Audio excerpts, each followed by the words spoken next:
abazadde Uganda, East Africa, nesawa zino abandabire Canada, abandabire Saudi Arabia, abandabire Oman, abandabire Qatar. No one can stop anybody to rotate the remote wherever he wants or she wants it. Twebereremu. Fik nga tugenda mu Bulango n'omusumba bambi kyamunyiza n'agamba omwana wange. For sure me, I'm a professional. Sometimes I don't want to cross.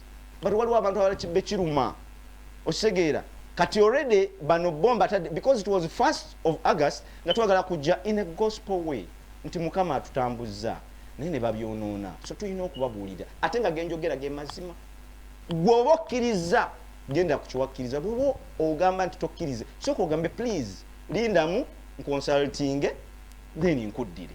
I will not have any problem nenkuba poster ne malogi kuba ku sente zange nzitaddemu. That poster is money. Don't think it's free. Okitegeera but designer bonna Regan Sap Innocent, all these people take their time and invest in this. So it would be better to just say please give me some little time, I'll get back to you. Omusumba yagambye chifiki. He made up an order. Don't play the songs anymore. Hey. Musajja watu soda w'abakyala. This gentleman here agenda sinkana kano simanyike ka Joseph Ngoma. He goes and meet Joseph Ngoma.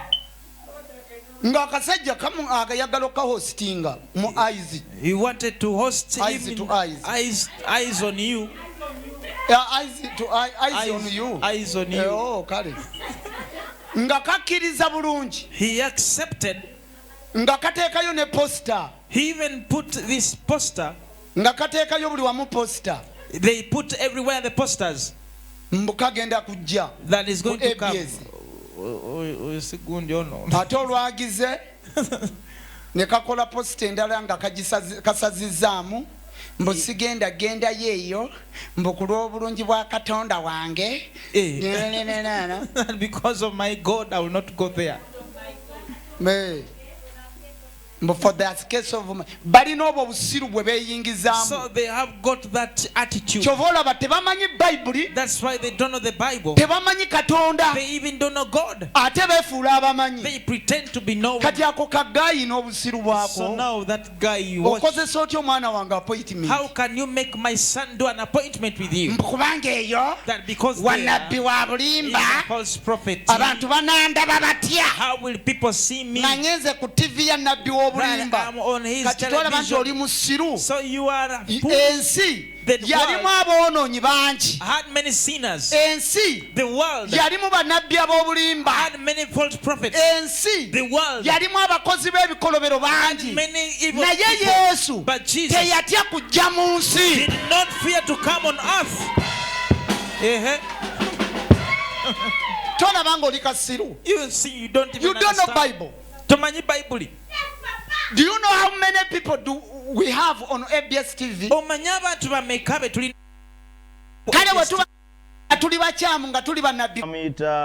Bamuyita Hajat Madina Bibuuza abo bonna eyo na product ya omusumba Augustine Yiga Mwanje ono Bibuuza Hasani Ndugga omukyalo oli gwe mwabeera nga buli kisamu nga talina bugere Madina naye fayina etwamanya nti obugere kale musajja muwandiisi wa nnyimba script ze ziba zanjawulo naye ndowooza Bizonto tuli nabo mu nnyumba omwami ono antudde side eri ndowooza bamuyita Giant Zonto akola no ku radio Simba naye katusubire tuva wanate tetusange bweru nga amaje gasimbi kyoga twafuuse lubaluseewa lubaluseewa nayo osobola okubeera lubaluseewa olw'ensonga ekintu kyabayisa kitya saidi okutukwata oba okutusiba byombi basooka bakwata zijjeeka wuyo yingira mu mpaawa talika kyekyo okutukwata kyatuyisa bubi kubanga engeri gye bajjamu yali masi kugamba deployment balinga bali abanona abantu abali armed tenga fe tuli bantu babu Babizonto bagaba mugabo tya babizonto zonto munnaffe bakati ate gwe tobasaba zonto kati boga nti babizonto zonto munnaffe era kati nsoka kubuuza ku balabi ba Aizon bizonto binnaffe bitulaba kati bizonto binnange mwe bali kulaba ABS TV mwe bali kuwagira programu eno Aizon agenda n'akoona ku nsonga ebintu mumugirabe mujagale musajja ali experienced ebintu abitegeera ombuuzizza mu kutukwata batukwata ku makya ag'olwokutaano wiiki kuva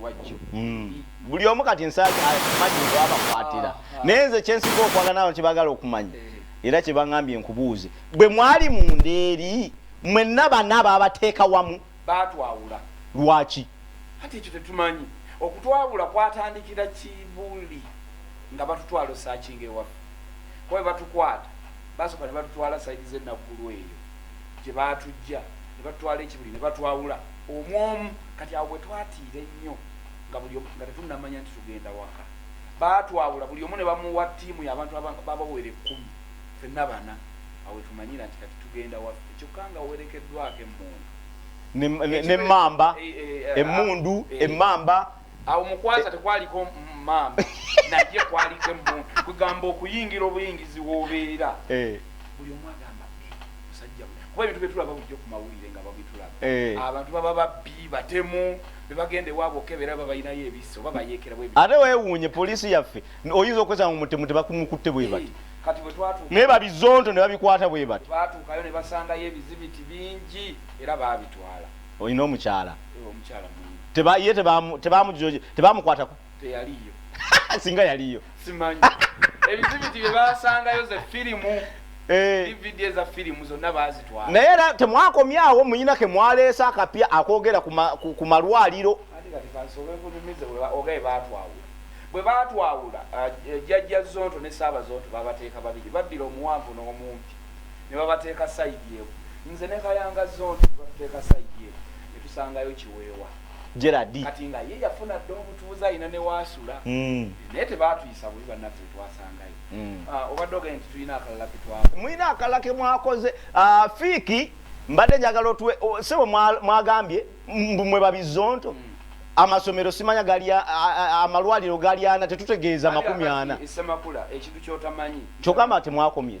abantu bangi tebamanyi bintu bizonto tuyina target ya kusomesa abantu n'okubasanyusa tukola bibiri kati okimanyi teri abadde tamanyi akulira semwayi mukatambi ako kebatukwatya bwe twamwogera era olinazo ani akulira semwayi Abel Kandiho ani Kandiho ate nange mbadde mwerabye tomumanyi obadde tomumanyi ate kaka bamuggyeko naye abadde wese wa iso nendowooza bakyusizakyusa kati wali mwakizanya mutya byonna twamenya bumenya mutya akulira SFC ye James Birungi akulira Semwayi Abel Kandiho akulira iso kaka Bajenda akulira ABS TV ate kati tuye twamuleka kubanga twali mubali mu ati uliriza eimu yali abaana mu basomese bayige abakulembeza abakulembera mu bifo ebyenkizo era bayige okubasanya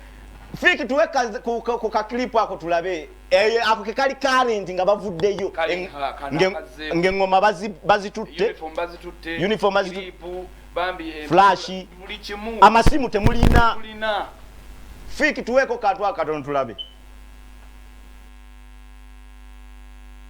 twabonyebonye nnyo mukomere kireka bambi ne tukaaba nga tuli bubi bali basibanga n'otulote twebaka nga tewali kyakola naye nseno muno twasobya ne batunona ku makya ng'amamundu geetala nga temangi batutambuza nga simanyi gye tulaga ng'emmotoka zidduka ku sipiidi paka kireka ne tuyingira mu mpuku ng'erimu abasibe nga bo bangi bambi mwebale kulwana ne tuyimbulwa batuyambe mwebali ku baanaffe twabonyebonye nnyo mukomere kireka bambi ne tukaaba nga tuli bubi bali basibanga n'otulote twebaka ebe wali kyakola naye nse nono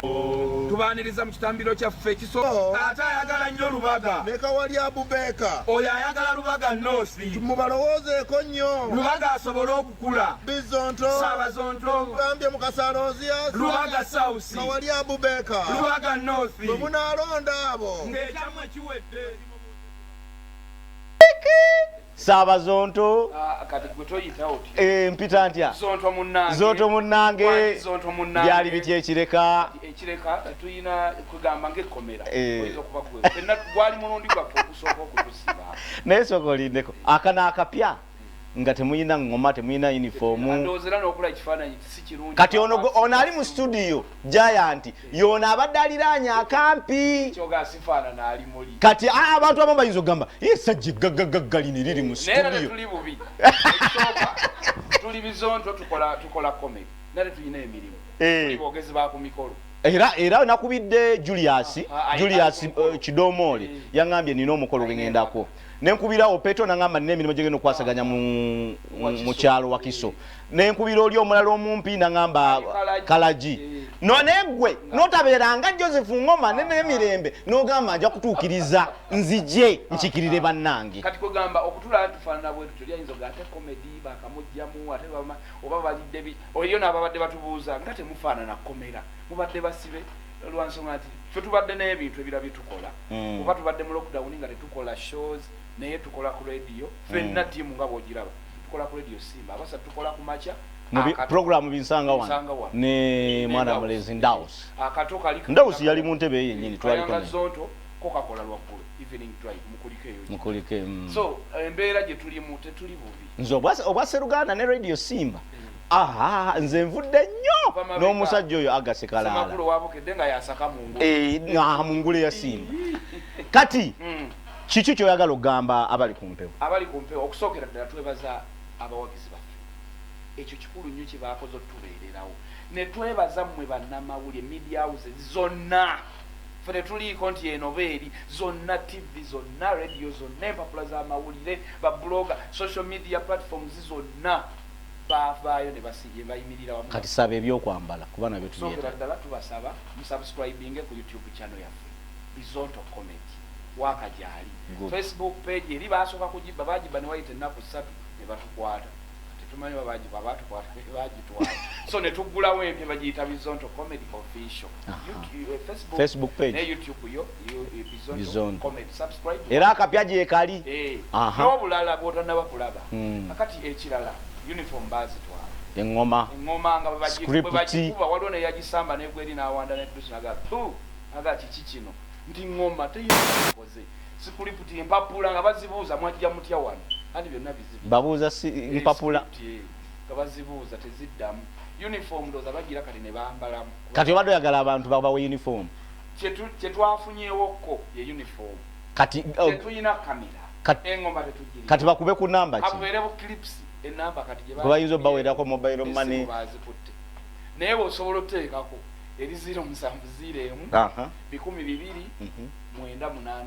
mujja zisangako se 0701 200 kati awo nga nkyamukomeza tugenda kukomawo nga tusobola tubalayida kikandooza nga 5-6 tube nga tuva wano programu yonako olwaleero mutusonyiwe nze nga bwe nabagambye seetaba mu ntalo naye kati njagala okukwata ku musajja ow'ettaka abonyaabonyeza gwe ngenda okuwunzikirako omugagga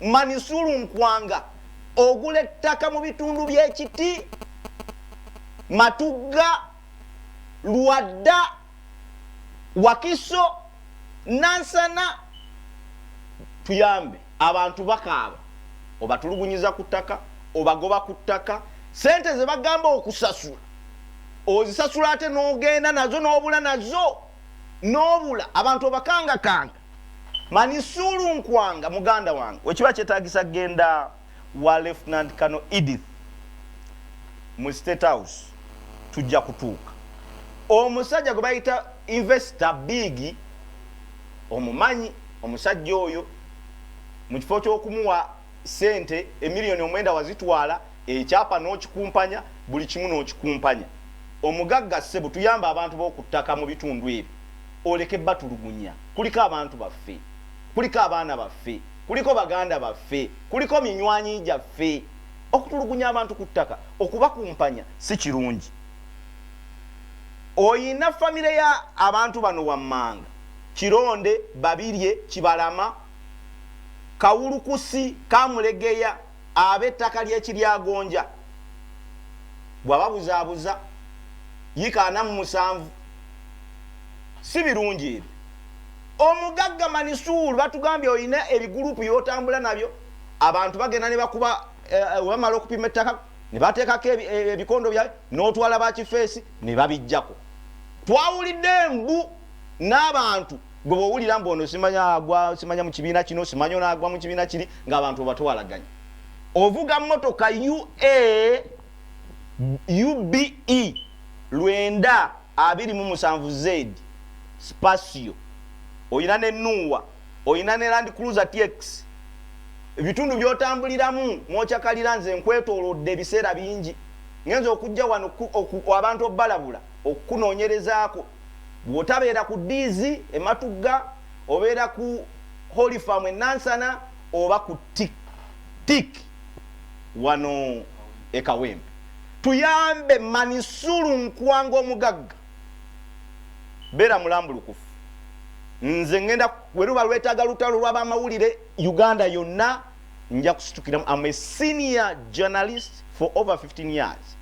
Please yamba abantu kola ebintu mu bulambulukufu omugagga nkuyisa emirundi emeka Manisuru Nkwanga please n'olw'omukaaga olujja tujja genda paka lw'onaabanga abantu obatereezezza ng'obawadde ebintu byabwe Matugga Lwadda eyo yonna oguze amatako gamazeeyo Migadde eyo yonna Gombe omugagga Manisuru Nkwanga tiimu yo gy'otambula nayo ogimanyi mulimu abavubuka bangi nnyo lisiti bagimpadde ekyo bayita okunoonyereza n'okwetooloola omuntu n'olw'ensonga eyo njagala okunzika programu y'olunaku olwaleero munansonyiwa ye Ngoma ne Mirembe kambuuze ekibuuzo ekisembayo ssebo nenkuyita wano ku programu n'ogamba ogenda kujja wiiki namba n'otuuka ate n'okyusa wabadde ne options 3 esooka walina okusobola okugamba nti nindaako okukakasa neetereeze noba neebuuzeeko walina option ey'okubiri ogamba nti nedda sijja kujja walina option ey'okusatu nti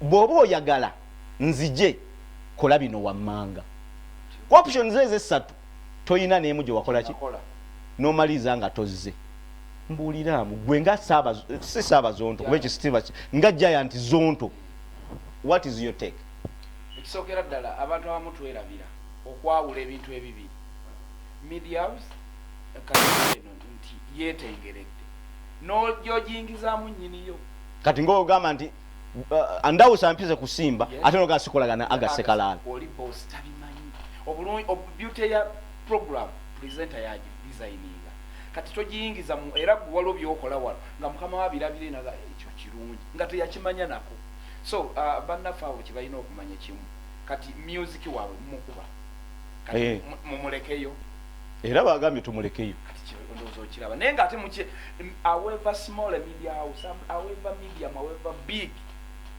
ogw'omuyimbi buli media house ogyeta kituufu era ekyo kyo kiba kikyamu at least wandibadde ogamba before I confirm lindako naye bw'okonfaminga obeera tolina kuwuliriza kirala oba olina taninga siibola otumire n'okubasembayo tugenda ekisookera ddala tubeebaza nnyo abawagizi ba Bizonto tukyaliwo tetulina tabbu ffe tetuli bannabyabufuzi ekyo abantu bakitegeera wabula tusobola okwogera ku bintu ebigenda mu maaso mu ggwanga kuba ddembe lya buli munnayuganda gwe n'otutamingira gy'otuzizza naye nga ffe tetuli bannabyabufuzi tulina comedy tulina work tulina buli kimu YouTube channel zaffe mugendeeyo subscribe waka gyali mwebale nnyo okutuwagira mwebale nnyo tuyirawo omubiri mu kiseera we twabeerera nga tuli munda bwe tuti okay nga tosobola nakumanya nti obudde bukoze eki bukedde oba bozibye tetujja sukawaawo naawe nkwebaza Sebo. sebo okulowoozaako bizonto sebo toyanziza nnyo ako waliyo sanitizinze naye sandikutte sanitize era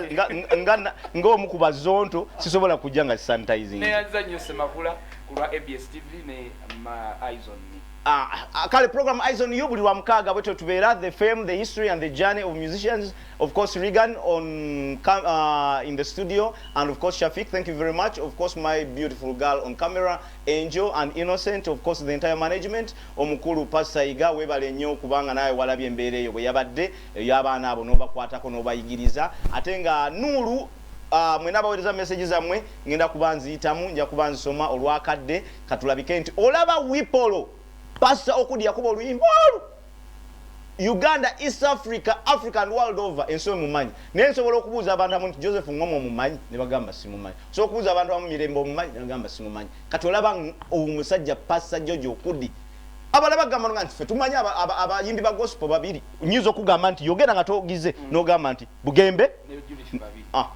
kati awo